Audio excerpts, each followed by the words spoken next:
Sam Altman और Elon Musk के बीच छिड़ चुकी है लड़ाई और ये लड़ाई इतनी बड़ी हो चुकी है कि ये कोर्ट तक पहुंच चुकी है और ये केस अभी करंटली गोइंग है। हम सोच रहे थे कि 2026 में हम एआई के बीच में वॉर देखेंगे, लेकिन यहाँ पे एआई को लेके ही दो लोग वॉर में छिड़ चुके हैं एक दूसरे के साथ। क्या है ये कहानी जो कि दोस्ती से शुरू हुई थी आज से 11 साल पहले, लेकिन आज ये दोनों ही दोस्त दुश्मन बन चुके हैं। अरे मैं वैसा तो नहीं बोल रहा हूँ न्यूज एंकर जैसा, हाँ ऐसे ही लग रहा है। तो यार ये वाली जो वॉर है ना, ये काफी इंटरेस्टिंग है। तो मैं आपको पूरी एक टाइमलाइन समझाता हूँ ताकि आपको पता चले कि यहाँ पे हुआ क्या। आपको पता होगा यार एलॉन मस्क किस टाइप के इंसान है। वो काफी विजनरी उनको माना जाता है। उन्होंने हमारी रॉकेट साइंस के लिए बहुत काम किया है कि भैया उन्होंने ऐसे रॉकेट्स बनाए जो भैया आसमान में जाते हैं, वहां से वो जिंदा वापस भी आ जाते थे। ओके, ये तो आपको बताइए होगा। हाँ, इतनी गंदी लैंग्वेज भैया, हाँ यही था। उसके बाद भैया उन्होंने और भी बड़ी बातें करी कि भैया मैं इंसान को मार्स में लेके जाऊंगा। तो भैया अभी उनका वो भी कमिटमेंट है। उन्होंने कहा है कि उन्होंने, अगर आपने देखा होगा तो उन्होंने इलेक्ट्रिकल व्हीकल्स को बहुत ज्यादा प्रमोट किया। तो ये सब कुछ एलॉन मस्क करते रहते हैं और वो कहते हैं कि वो सब कुछ ये ह्यूमैनिटी के लिए कर रहे हैं। हम मान ले आपके लिए, आप खुद के लिए कुछ नहीं, आपके लिए मान ले, जैसे मैं अपने कोर्सेज सिर्फ आपके लिए निकालता हूँ वैसे ही वाला। ओके हाँ। तो यार यहाँ पे हो क्या रहा है बिहाइंड द सीन। तो 2012-14 के अराउंड की बात है कि यार गूगल ना बहुत आगे बढ़ते जा रहा था। ओके, और इसको देख के ना इलॉन मस्क को अंदर बहुत ही दया जागी। यार उसे लगा कि यार जो जिस एआई रेस जो अभी चल रही है, ये कहीं कुछ सेंट्रल कंपनी के अराउंड ना बन जाए कि यही लोग पूरे एआई सिस्टम को कंट्रोल करें। हम कुछ एआई रिसर्च ऐसे करते हैं भैया जहां पे हम जो कुछ भी बिल्ड करें वो पब्लिक के लिए बिल्ड करें, पब्लिक उसको इस्तेमाल करें। हम जो भी मॉडल क्रिएट करेंगे उसको हम पब्लिक के लिए रखेंगे और उसको पब्लिक आराम से इस्तेमाल कर पाएगी, ताकि गूगल इस रेस में अकेला ना जीत पाए। बाकी लोग, ह्यूमैनिटी बचनी चाहिए। एआई आएगा तो भैया सिर्फ गूगल नहीं जीतना चाहिए। तो 2015 के बीच में सैम ऑल्टमैन जो उसमें प्रेसिडेंट थे वाई कॉम्बिनेटर के, ग्रेग ब्रॉकमैन जो कि सीटीओ थे उस समय स्ट्राइप के, तो इनके घर में एक मीटिंग चलती है जहां पे ये सब कुछ डिस्कशन वगैरह करते हैं कि भैया हमें कुछ ऐसा प्लेटफॉर्म बनाना चाहिए जो कि पब्लिक के ह्यूमैनिटी को बचा पाए। तो ये बोलते हैं चलो हम एक फाउंडेशन बनाते हैं जिसको हमने नाम दिया है ओपन एआई फाउंडेशन। इसके अंदर हम पैसे डालेंगे और अपना इन्वेस्ट करेंगे। ओके, ये नॉन प्रॉफिट है। ओके, तो आप इसको डायरेक्ट कंट्रोल नहीं कर सकते, ये नॉन प्रॉफिटेबल होगी, ये प्रॉफिट के लिए काम नहीं करेगी। तो भैया यहाँ पे ये डिस्कशन करते हैं कि भैया चलो $100 मिलियन इसके अंदर डालते हैं। अब एलॉन मस्क कहते हैं यार भैया अगर हम गूगल से लड़ाई कर रहे हैं और हम बोल रहे हैं हम कुछ ओपन एआई फाउंडेशन बना रहे हैं जो कि नॉन प्रॉफिटेबल होगी। ओके, और अगर हम इन्वेस्टमेंट भले ही $100 मिलियन की कर रहे हैं, लेकिन पब्लिक को बताने के लिए थोड़ा बड़ा टर्म बोलते हैं, बड़ा। और ये बिल्कुल आपका ऑफिशियल मेल के अंदर है जो आपको देखा अभी मैं कुछ देर में दिखाऊंगा भी। तो बोलते हैं कि हम पब्लिक में अनाउंस करते हैं कि हमने $1 बिलियन की इन्वेस्टमेंट करी है, ताकि लोग हमको सीरियसली ले कि ये सिर्फ मजे के लिए नहीं कर रहे हैं, ये सीरियस है इस चीज के लिए। तो भैया इन्वेस्टमेंट चालू हो जाती है। तो उस समय ये बहुत सारे रिसर्चर वगैरह को हायर वगैरह करते हैं। तो 2016 के अराउंड ये थोड़े बहुत अपने रिसर्च पेपर पब्लिश करते हैं, थोड़े बहुत मॉडल को, लेकिन कुछ उसमें खास बढ़ोतरी नहीं हो रही होती है। 2017 के अराउंड आता है सबसे बड़ा धमाका, जिसका नाम आपने सुना होगा, attention all you need. Google ने अपना रिसर्च पेपर पब्लिश कर दिया था और अब जो लड़ाई थी वो पूरे तरीके से कन्वर्ट होने वाली थी। किससे? पहले लोगों को लग रहा था कि हमारे पास बढ़िया एल्गोरिथम नहीं है कि कैसे हम एजीआई को या कैसे हम इन एलएलएम मॉडल को बिल्ड कर पाए। लेकिन जैसे ही वो पब्लिक पेपर पब्लिश हुआ, वहां से पूरा गेम चेंज हो गया, क्योंकि उन्होंने उसको ओपन सोर्स कर दिया कि आप ऐसे करके अपने मॉडल्स को बिल्डअप कर सकते थे। गूगल ने बताया था सबको। अब जो मेन गेम था वो था कंप्यूटेशन का। हाँ जी, कि भैया किसके पास कितनी कंप्यूटेशन है, क्योंकि भैया इसके लिए जीपीयू वगैरह की नीड है। तो यहाँ पे हमें इन्वेस्टमेंट बहुत हैवी चाहिए।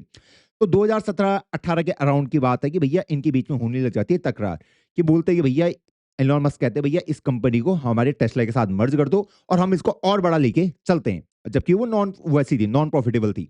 लेकिन यहाँ पे इनके बीच में डिसएग्रीमेंट चलते हैं और अराउंड आते आते भैया वो जा इस कंपनी को ही छोड़ देते। कौन? Elon Musk.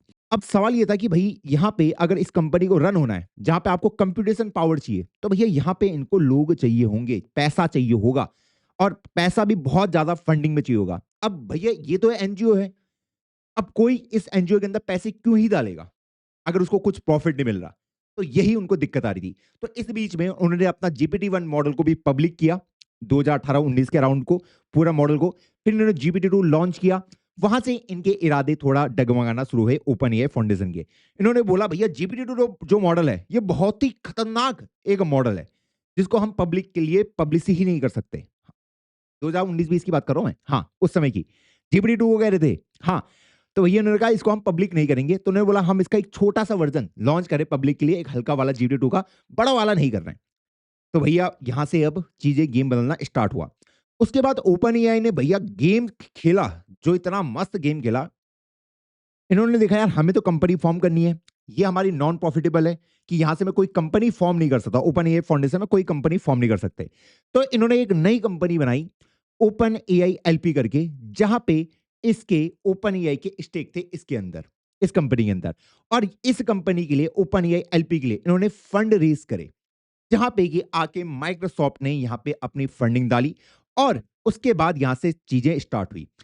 माइक्रोसॉफ्ट की कंडीशन सिंपल ये थी कि भैया जो भी आपके ये मॉडल होंगे ये हमारे क्लाउड प्लेटफॉर्म के अंदर रन होने चाहिए, जो कि उनका एज्योर है, और इसकी लाइसेंसिंग वगैरह हमको देनी पड़ेंगी। और जो ओपन एआई एलपी नाम की जो कंपनी ने फॉर्म करी थी, वहां पे इन्होंने एक सिंपल सा कैप लगा रखा कि जितनी भी आप इन्वेस्टमेंट करेंगे तो उसका जैसे ही आपको 100x मिल जाएगा, आप यहां से बाय बाय। ओके, उसके बाद सारा प्रॉफिट हमारी पुरानी कंपनी ओपन एआई फाउंडेशन को ही आएगा। अब यहां तक तो कहानी अभी सिंपल थी। अब यहाँ पे यार माइक्रोसॉफ्ट ने बहुत बढ़िया गेम खेला। क्या गेम खेला?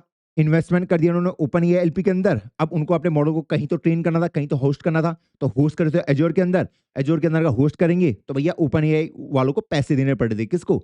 जो इन्वेस्टमेंट भैया माइक्रोसॉफ्ट ने वहां करी, माइक्रोसॉफ्ट दूसरे तरीके से इन्वेस्टमेंट को अपने अंदर खींच रहा था। और ओपन एआई एलपी 2025 तक बिल्कुल भी प्रॉफिटेबल बनी ही नहीं। तो मतलब पैसे किसी ने नहीं बनाए। इस बीच जिसने पैसे बनाए वो सिर्फ माइक्रोसॉफ्ट थी, वो भी इनडायरेक्टली, कि आप अपने मॉडल को मेरे क्लाउड प्लेटफॉर्म में होस्ट करो और उस होस्टिंग के पैसे भैया आप ओपन एआई एलपी को देना पड़ेगा। सिंपल ये गेम था। अब भैया इस बीच में बहुत सारा गेम होता है कि इस बीच में बहुत सारी डेवलपमेंट होती है, GPT-3, GPT-4, बहुत सारे मॉडल आते हैं। 2020 के अराउंड आपने अगर सुना होगा एंट्रोपी के सीईओ, जो कि फॉर्मली यहीं पे काम करते थे, डैरियो, भैया उन्होंने ओपन एआई से रिजाइन कर दिया, ये बोल के कि भैया यहाँ पे जो सैम अल्टमैन के ऊपर उन्होंने आरोप लगाए कि इन्होंने इन्वेस्टमेंट उठा ली है, भले ही दूसरी कंपनी के लिए। अभी ओपन एआई फाउंडेशन पूरी तरीके से नॉन प्रॉफिटेबल है, लेकिन ओपन एआई एलपी के अंदर कैप लगा हुआ है, जो कि एक नॉर्मल कंपनी की तरह ही काम करेगी। तो यार इन्होंने बोला कि भैया यहाँ पे चीजों को जल्दी जल्दी बिल्ड करा जा रहा है बिना किसी सेफ्टी को देखते हुए, तो उन्होंने वहां से रिजाइन मारा। एंट्रोपिक सीईओ अपनी कंपनी फॉर्म करते हैं एंट्रोपिक नाम की, और वहां से उनकी जो फर्स्ट मेजर प्रायोरिटी होती है एआई सेफ्टी को लेके होती है, कि हमारे लिए एआई सेफ्टी ज्यादा इंपॉर्टेंट है एज कंपेयर टू कि मैं ज्यादा ज्यादा मॉडल को रिलीज करूं। और यहीं से वो इन्वेस्टमेंट भी उठाते हैं, क्योंकि भैया उनका बहुत ज्यादा नाम था पूरे मार्केट के अंदर। अब यार अमेरिका के अंदर ना यार कुछ बहुत ही अजीब से चोचले हैं जो मैंने अभी पढ़े हैं। वहां पे मतलब आप ना कंपनी को अलग अलग तरीके से फॉर्म कर सकते हो। एक तो जनरल कंपनी होती है, जैसे मान लो कि मैंने अगर कोई कंपनी खोली या टेस्ला ने कोई कंपनी खोली, तो कल का एलोन मस्क ऐसा नहीं कर सकते कि 1 लाख में कार बनी है, उन्होंने उसको 90,000 में बेचना स्टार्ट कर दिया 10,000 के लॉस में। अगर वो ऐसा करते हैं तो भैया जो हमारे उनके इन्वेस्टर हैं, आप मैं जिन्होंने भी स्टॉक बाय कर रखे हैं, वो एलोन मस्क के ऊपर क्या कर सकते हैं, वो उसके ऊपर केस कर सकते हैं, उसको स्यू कर सकते हैं, क्योंकि वो उस कंपनी के सीईओ हैं। तो भैया जो वैसी कंपनी, तो उसके ऊपर उनको बहुत सारी चीजें सोचनी होती है। लेकिन एंट्रोपिक सीईओ ने पीबीसी बनाया, जहां पे मैं स्टेक होल्डर के पैसे तो बनाऊंगा, लेकिन मेरा एक और मेजर फोकस ये भी होगा एआई को सेफ्टी को लेके। अगर मुझे लगता है कि इस मॉडल को रिलीज करने में पैसा बहुत बनेगा, लेकिन ये ह्यूमैनिटी के लिए खतरा है, तो मैं उसको रिलीज नहीं करूंगा, और मेरे इन्वेस्टर मुझे फोर्स भी नहीं कर पाएंगे। तो ये बेसिक डिफरेंस है पीबीसी कंपनी या एक नॉर्मल कंपनी के अंदर। ओके, नॉर्मल कंपनी में अगर आपको लग रहा है कि आप प्रॉफिट बना सकते हैं और आप जबरदस्ती प्रॉफिट नहीं बना रहे हैं, ओके, आप रोक रहे हैं खुद को, तो भैया आपके ऊपर केस किया जा सकता है। तो एंट्रोपी की ये फिलॉसफी थी।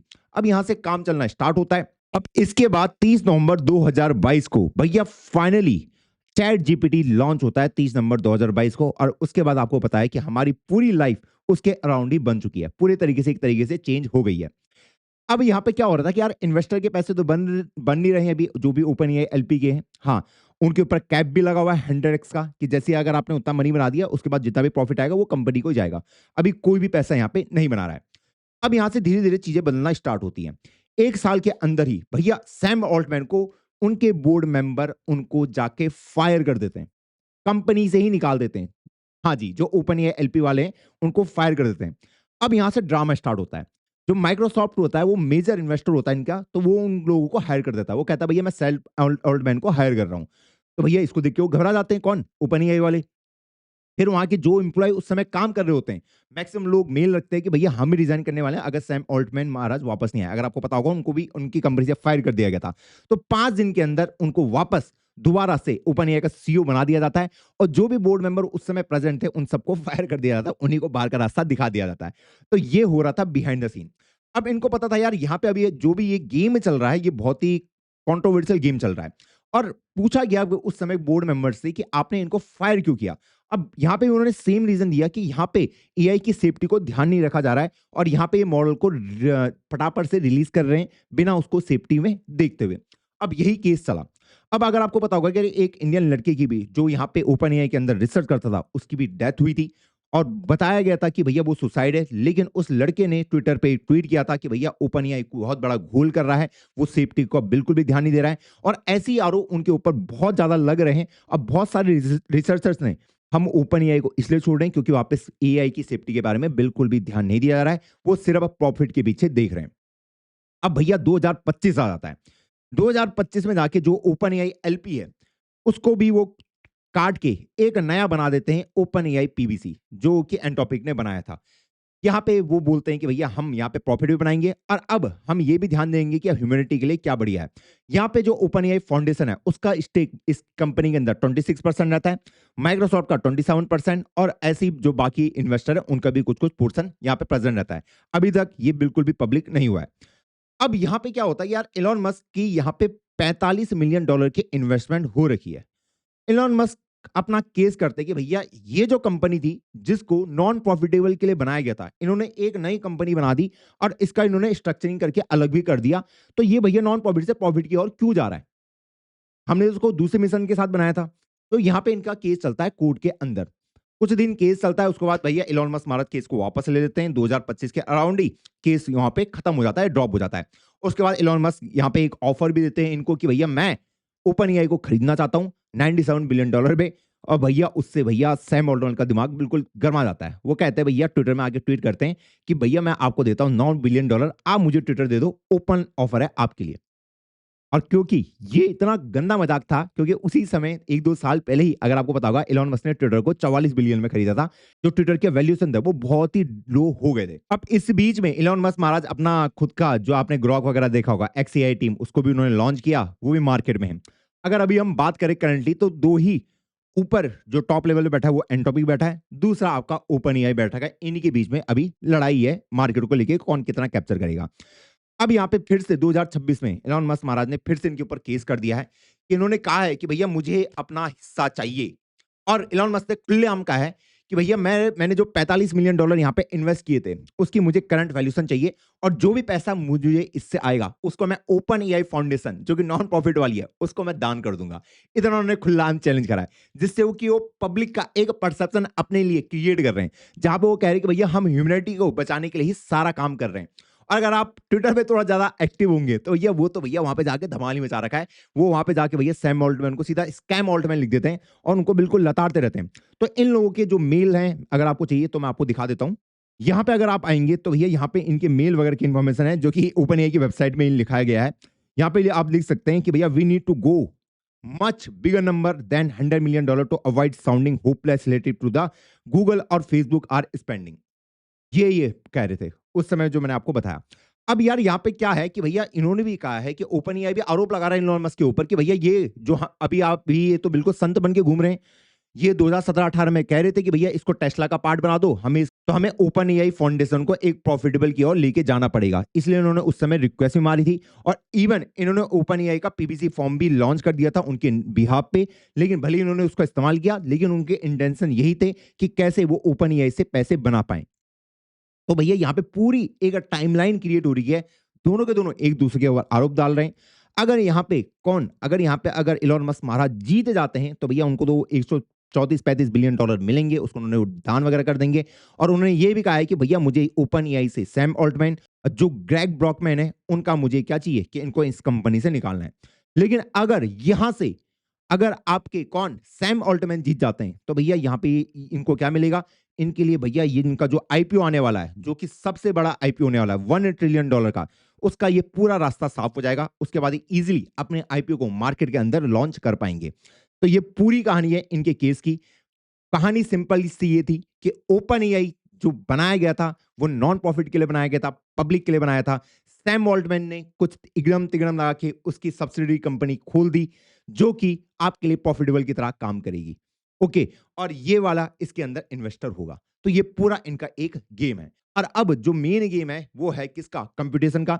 और अभी 1-2 दिन पहले ही ये लॉ सूट स्टार्ट होने से पहले ही भैया सैम जो कि माइक्रोसॉफ्ट कंपनी है, पहले उन्होंने बता रखा था कि भैया जो इनकी लाइसेंसिंग होगी, ये सिर्फ माइक्रोसॉफ्ट को ही मिलेगी। माइक्रोसॉफ्ट ने इसके ऊपर गिटहब को-पायलट को बनाया था भैया, को-पायलट उन्होंने क्रिएट करा, ऐसा अपना बिंज उन्होंने बनाया। तो इन्होंने काफ़ी इंप्रूवमेंट माइक्रोसॉफ्ट ने अपने प्रोडक्ट के साथ करी है, जब से उनको ओपन एआई के लाइसेंसेस वगैरह मिले हैं। लेकिन अब ये लाइसेंसेस सिर्फ उन्हीं को नहीं मिलेंगे, अब ये अदर क्लाउड प्लेटफ़ॉर्म के अंदर भी अपनी चीज़ों को होस्ट कर सकते हैं, जो कि इनका मॉडल्स हैं।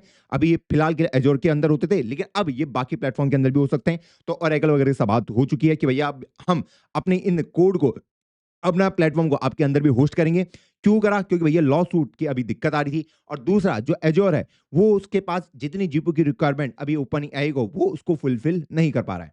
और ऐसे ही एंट्रोपिक बैकएंड में गूगल के साथ उसने अपनी डील्स वगैरह करी हैं टीपीयू वगैरह को लेके। तो काफ़ी इंटरेस्टिंग स्टोरीज़ हैं अभी आगे, ये मार्केट अभी ऐसे ही चलता जा रहा है। तो अगर आप चाहते हैं फ्यूचर में मैं आपके लिए ऐसे ही टेक रिलेटेड वीडियो लेके आऊँ, तो कमेंट में लिख दो ओपी। मिलता हूँ आपको किसी नई वीडियो में, तब तक के लिए जय हिंद, जय